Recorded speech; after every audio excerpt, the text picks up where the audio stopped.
Greetings, everyone. Jonathan here from Plagiarism Today. Happy Friday, everyone. I hope you are looking forward to a great weekend. I know I am. And as usual on Friday, we do not talk about copyright and plagiarism news. Instead, we shift gears and talk about tech news for one day of the week.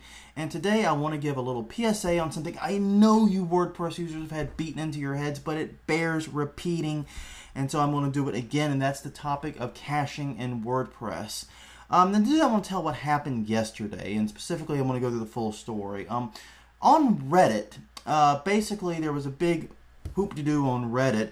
A guy posted what appeared to be a sketch or a drawing and said, hey, look at what my girlfriend made. And then everyone really liked it and upvoted it a lot, and it got pretty popular. And then someone discovered that not only was it not that girlfriend's sketch, it was a digital work created by an artist about 10 years ago. So it was about 10 years old, and it wasn't a drawing at all. And so basically Reddit really jumped on this guy, started downvoting everything he had ever posted, clean into oblivion. He was really taking a pounding.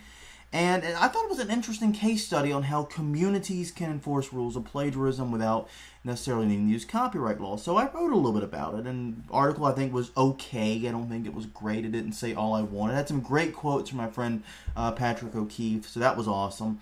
But yeah, it was a decent article. I was happy with it. I published it, and I forgot about it. And then at about 9 o'clock last night, I visit the site and find that my site is down. It's returning a database error. I check the server. The server is under an extremely insane load. Now, I've been having a weird CPU issue. There's a script somewhere on my server that's just going ballistic every once in a while, and we haven't been able to track down what it is. So I just restart the server, and then the load goes right back up, and then I realized, oh god, we're under really high traffic's the problem. And the site just literally cannot handle it. It's many times what my VPS is capable of, and I'm immediately scratching my head. I'm looking at my traffic logs, and I'm like, well, we've taken spikes bigger than this before. There's no reason why this would crash the server. So I get on with my host.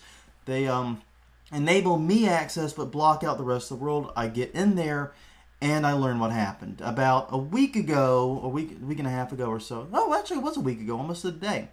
I redid the theme for Plagiarism Today. I had to do it. It was an emergency operation. I did it all in about 5 hours. But as part of that development, I disabled W3 Total Cache, my personal choice for caching plugin. I disabled it, worked on the theme, finished it, published the theme live, checked everything out, and then totally forgot to re-enable W3 Total Cache. Logged into my admin area and realized that not only was W3 Total Cache not active, the plugin was completely disabled still, and I'm like, ugh. Okay, re-enable W3 Total Cache, let the world back in, site comes back up, and even with a huge amount of traffic, it's humming along great. Server load is a little bit high, but more than within tolerances, and all was good with the world. So yeah, W3 Total, if I had had it going the full time, I definitely would have been able to sustain the full load of the traffic without any problem whatsoever, even at its peak. And it's really embarrassing that I forgot to re-enable. It was a tremendous mistake. So the PSA here is, yes, you should probably disable the caching whenever you're doing any kind of active theme development. It's a good idea. But please, please, please, please remember to re-enable it, because you never know when Reddit or some other big social media traffic spike could hit your server, and you might find yourself without a site during what is potentially the best time to have a site, when people are actually, reading it. So that was pretty strong reminder of the importance of caching. But one interesting thing came out of that I noticed, and that was, it wasn't Reddit sending me the traffic, because I never actually got in a Reddit post. It was not like, someone posted my site and it got linked up. There were many memes and other posts about what happened, and I was constantly getting referenced very high in the comments. There's like 4 or 5 posts, I think, where I was being referenced pretty high.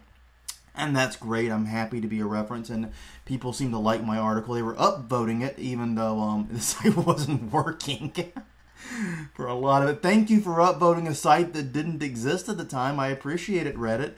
But anyways, no, it was... But what was interesting was most of the traffic wasn't actually coming from Reddit. What was going on is people were reading about it on Reddit, then leaving Reddit, which in and of itself is amazing. They were leaving Reddit, Googling the username of the person, and since I mentioned the username in my column, my article, They were Google had me ranked really high up for that term because I guess no one else had written about it. and they were all coming to me that way. For every visitor I got from Reddit, I probably got 4 or 5 from Google. So pretty interesting pattern there, I thought. Like I said, though, I was not actually on the front page. I think I was at one point briefly either the top or the second comment on a post that was number 5 on Reddit, which is an honor, I guess. But the point being, it ended up being a traffic spike and a pretty big deal, pretty randomly, and it happened a long time. I mean, I posted this thing at like 2. The spike actually hit at like 7. It was pretty crazy. 7 hours later at 9. So yeah, whatever. It worked out well. But yes, the moral of the story: caching people. Go into your WordPress admin right now. Double check your cache. Make sure it's enabled. Make sure it's set properly. And make sure it's doing what it's supposed to be doing. Give it a few tests. Just make sure it's working. Because even if you're not seeing a huge performance improvement under normal load, believe me, when that tidal wave from Reddit or wherever else comes, you're going to be glad it's there. Well, on that note, everyone, thank you very much for putting up with my PSA. So until tomorrow, this is Jonathan Bailey, signing off.